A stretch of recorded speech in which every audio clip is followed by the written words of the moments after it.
इस कहानी की शुरुआत में हम डेरी और टेरिस नाम के भाई बहन को देखते हैं जो अपनी कार से घर की तरफ जा रहे होते हैं। अब क्योंकि ये सफर काफी लंबा होता है इसलिए ये दोनों आपस में एक खेल खेलते हैं जिसमें रोड पर गुजरने वाली गाड़ियों के पीछे लिखे नंबर्स को दूर से ही पढ़कर बताना होता है। अब ये लोग मस्ती में कार ड्राइव करते हुए जा रहे होते हैं। तभी एक पुरानी सी दिखने वाली गाड़ी इन्हें ओवरटेक करने लगती है और वो काफी जल्दबाजी में होती है। अपने पीछे अचानक से ओवरटेक करती उस पुरानी गाड़ी को देखकर डेरी और टेरिस काफी घबरा जाते हैं और जल्दी से अपनी कार को साइड कर लेते हैं जिसमें वो पुरानी गाड़ी बगल से निकल जाती है। उस पुरानी गाड़ी को ऐसे जल्दबाजी में जाता देखकर टेरिस को डर लगना शुरू हो जाता है क्योंकि सालों पहले इसी हाईवे पर केनी और डाला नाम के दो कपल को किसी ने बड़े खतरनाक तरीके से मार दिया था, लेकिन उन दोनों की मौत कैसे हुई ये आज तक कोई नहीं जानता। अब टेरिस की बात सुनकर डेरी उसे समझाता है कि ऐसा कुछ भी नहीं है क्योंकि वो इन सब बातों पर विश्वास नहीं करता है। अब ये दोनों एक बार फिर से आपस में ही वही गेम खेलते हुए आगे बढ़ जाते हैं, लेकिन कुछ दूर जाने पर इन्हें एक पुराने चर्च के पास वही पुरानी गाड़ी दिखाई देती है जहाँ पर एक अजीब सा दिखने वाला इंसान एक सफेद कपड़े में कुछ लपेटकर चर्च के पाइपलाइन में कुछ फेंक रहा होता है। अब सफेद कपड़े पर लगे लाल निशान को देखकर इन्हें शक होता है कि जरूर वो अजीब सा दिखने वाला इंसान किसी को मारकर उसकी बॉडी को ठिकाने लगा रहा है। यहाँ पर टेरिस पुलिस को कॉल करने की कोशिश करती है लेकिन इनका मोबाइल चार्ज नहीं होता है जिसकी वजह से ये पुलिस से कांटेक्ट नहीं कर पाते हैं और अब वो पुरानी गाड़ी तेजी से इनका पीछा शुरू कर देती है और बहुत ही जल्द इनके पास भी आ जाती है क्योंकि उसकी स्पीड इनकी कार की स्पीड से कहीं ज्यादा होती है। वो पुरानी गाड़ी पीछे से इनकी कार को टक्कर मारना शुरू कर देती है जिससे ये दोनों पूरी तरह से डर जाते हैं। लेकिन इससे पहले कि वो गाड़ी इनको कोई नुकसान पहुंचाती डेरी अपनी कार को रोड से नीचे खेतों में उतार लेता है जिस कारण वो गाड़ी आगे निकल जाती है। अब डेरी और टेरिस वापस से चर्च के पास आकर ये पता लगाना चाहते हैं कि आखिर सच्चाई क्या है, इसलिए वो दोनों अपनी कार में बैठकर वापस से चर्च के पास आ जाते हैं। चर्च काफी पुराना और डरावना होता है जिसके चारों तरफ बहुत सारे काले कौवे मौजूद होते हैं जिन्हें देखकर टेरिस डर जाती है और डेरी को वापस से चलने को कहती है। पाइपलाइन के पास पहुंचने पर उसके अंदर से एक अजीब तरह की बदबू आना शुरू हो जाती है, लेकिन डेरी किसी भी तरह से ये पता लगाना चाहता है कि उस व्यक्ति ने आखिर ऐसा क्या फेंका था, इसलिए वो टेरिस के मना करने के बावजूद भी उस पाइपलाइन के अंदर जाना चाहता है। लेकिन जब पाइपलाइन के अंदर से कुछ चूहे अचानक से डेरी के पास आते हैं तो वो डर जाता है और वो पाइपलाइन के अंदर नीचे गिर जाता है। अब इधर बाहर खड़ी टेरिस बुरी तरह से डर जाती है, लेकिन डेरी टेरिस को समझाता है कि डरने की कोई बात नहीं है, मैं अंदर बिल्कुल ठीक हूँ। अब डेरी पाइपलाइन के अंदर मौजूद चीजों को देख ही रहा होता है तभी उसकी नजर पास में पड़ी डेड बॉडी पर जाती है जिसे देख डेरी डर जाता है और अगले ही पल वो डेरी के पैरों को पकड़ लेती है जिसे डेरी को समझ आ जाता है कि वो इंसान अभी भी जिंदा है। लेकिन जब डेरी उस व्यक्ति के पेट को देखता है तो पूरी तरह से हैरान रह जाता है क्योंकि किसी ने उसके पेट को काटकर सारे ऑर्गन्स को बाहर निकालकर उसे वापस से सील कर दिया होता है जिसकी वजह से वो व्यक्ति थोड़ी ही देर में दम तोड़ देता है। डेरी ये देखकर बुरी तरह से डर जाता है और वो टेरिस को हाईवे पर जाने वाले लोगों से मदद लाने के लिए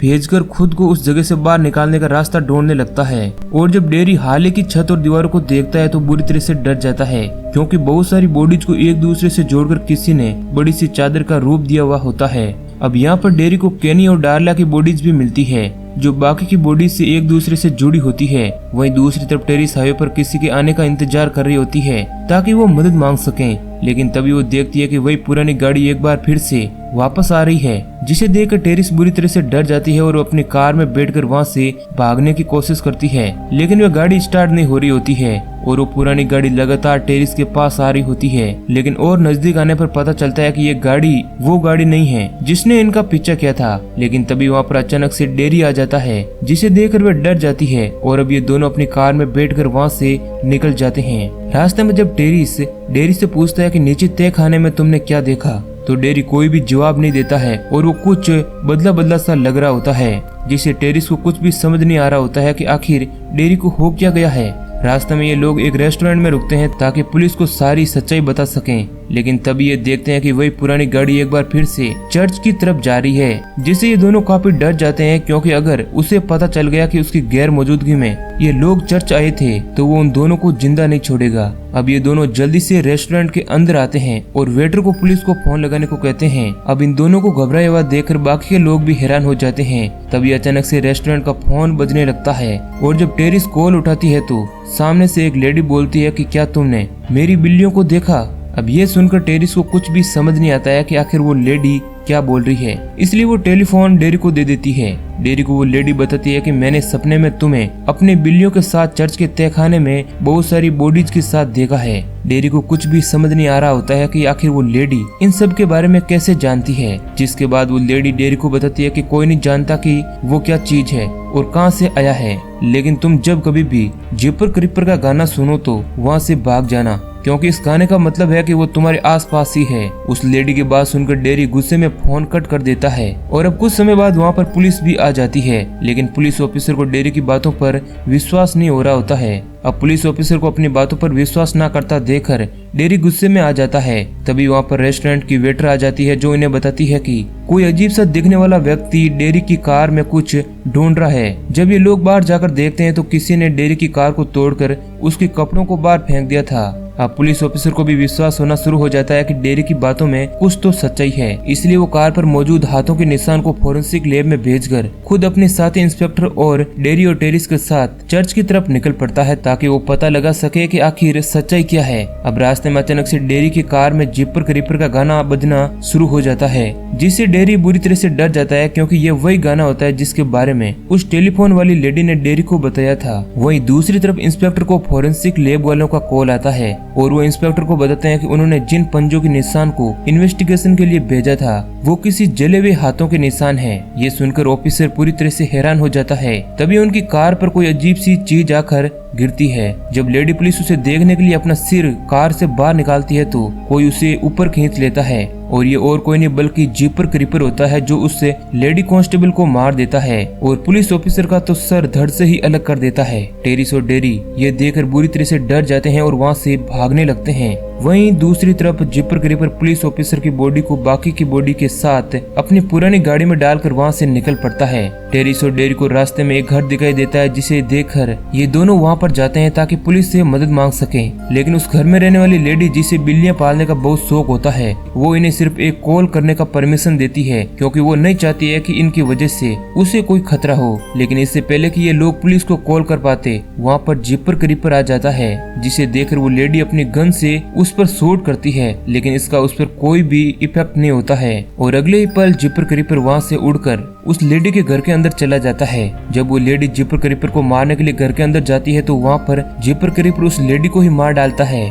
इधर डेरी और टेरिस बुरी तरह से डर जाते हैं और जल्दी से अपनी कार में बैठकर वहाँ से भाग जाते हैं। लेकिन अचानक से इनकी कार के सामने जिपर क्रीपर आ जाता है, जिसके बाद टेरिस अपनी कार से उसे दबाने की कोशिश करता है, लेकिन जिपर क्रीपर उड़कर बच जाता है। लेकिन फिर भी टेरिस किसी तरह उसे कार से टक्कर मार देती है। इसके बाद वो अपनी कार को कई बार जिपर क्रीपर के ऊपर से गुजारती है, जिससे इनको लगता है कि उसकी मौत हो गई है। लेकिन ये लोग गलत होते हैं, क्योंकि अगले ही पल जिपर क्रीपर की बॉडी में बदलाव आना शुरू हो जाता है और उसकी पीठ पर से एक बड़ा सा पंख बाहर निकल कर आता है। डेरी और टेरिस ये देखकर बुरी तरह से डर जाते हैं और जल्दी से वहाँ से निकल जाते हैं। अब ये लोग अपनी सेफ्टी के लिए एक पुलिस स्टेशन में आ जाते हैं, क्योंकि इनको पता होता है कि जिपर क्रीपर इनको मारने के लिए जरूर इनके पीछे आएगा। अब यहाँ पर जेलिली नाम की एक लेडी इन दोनों से मिलने के लिए आती है। जेलिली वही लेडी होती है जिसे डेरी से फोन पर बात हुई थी। जेलिली को देखकर ऑफिसर उसे वापस जाने को कहता है, क्योंकि जेलिली भूत प्रेत और आत्माओं पर विश्वास करती है, जिससे ऑफिसर को लगता है कि वो डेरी और टेरिस को डरा देगी। लेकिन जेलिली ऑफिसर के कहने के बावजूद भी वापस नहीं जाती है और वो डेरी को बताती है कि कोई नहीं जानता कि जिपर क्रीपर कहाँ से आया है, लेकिन वो हर 23 साल के बाद 23 दिनों के लिए जागता है, जिसमें वो इंसानों को मारकर उन्हें खाता है और उसे कोई मार भी नहीं सकता है। और साथ ही वे डेरी को यह भी बताती है कि मैंने सपने में देखा है कि वो जिपर क्रीपर तुम्हें मारा है और मेरा सपना कभी भी गलत नहीं होता है। अब ये बात सुनकर डेरी बुरी तरह से डर जाता है और तभी अचानक से पुलिस स्टेशन की लाइट चली जाती है और जब ऑफिसर ये देखने के लिए कैदियों की गिनती कर रहा होता है कि कहीं कोई कैदी भागा तो नहीं है, तभी वो देखता है कि कुछ कैदी बुरी तरह से डर कर बैठे हुए हैं, क्योंकि उनके बगल में जिपर क्रीपर एक कैदी को मारकर उसे खा रहा होता है। ऑफिसर ये देखकर बुरी तरह से डर जाता है, जिसकी वजह से जिपर क्रीपर को शूट नहीं कर पाता है और जिपर क्रीपर अब उसे मार देता है। वहीं दूसरी तरफ हम डेरी और टेरिस को देखते हैं जो बाकी के पुलिस ऑफिसर के साथ एक सुरक्षित रूम में होते हैं। तभी ऑफिसर को पता चलता है कि जिपर क्रीपर पुलिस ऑफिसर को मारने के बाद सीढ़ियों से उन्हीं की तरफ आगे बढ़ रहा है और जब एक ऑफिसर जिपर क्रीपर को देखने के लिए सीढ़ियों के पास जाता है तभी अचानक से वह उसके सामने आ जाता है और एक ही वार में उस ऑफिसर को मार डालता है। और इससे पहले पहले कि बाकी के पुलिस ऑफिसर उसे शूट कर पाते, जिपर क्रीपर वहाँ से गायब हो जाता है। डेरी ये सब देखकर टेरिस और जेलिली के साथ वहाँ से भागकर एक दूसरी जगह पर आ जाता है, लेकिन यहाँ पर वो सुरक्षित नहीं होता है क्योंकि अगले ही पल जिपर क्रीपर भी वहाँ पर आ जाता है। अब उसे पास आता देखकर जेलिली डेरी और टेरिस को वहाँ से भाग जाने को कहती है और खुद वहीं पर खड़ी होती है, लेकिन जिपर क्रीपर जेलिली को कुछ भी नहीं करता है क्योंकि उसे उसकी खुशबू अच्छी नहीं लगती है, इसलिए वो उसे छोड़कर डेरी और टेरिस की तरफ आगे बढ़ जाता है। अब अगले सीन में हम डेरी और टेरिस को देखते हैं जो एक कमरे में छुपे हुए होते हैं। तभी वहाँ पर जिपर क्रीपर भी आ जाता है जो डेरी पर हमला करके उसे अपने कब्जे में ले लेता है। अब यहाँ पर बाकी के पुलिस ऑफिसर भी आ जाते हैं, लेकिन वो जिपर क्रीपर को शूट नहीं कर पाते हैं क्योंकि उसने डेरी को पकड़ के रखा होता है। इसके बाद वो डेरी को लेकर वहाँ से ऊपर उठ जाता है और पुलिस ऑफिसर उसे देखते ही रह जाते हैं। अगले सीन में हम सुबह का समय देखते हैं जहाँ पर टेरिस अभी भी पुलिस स्टेशन में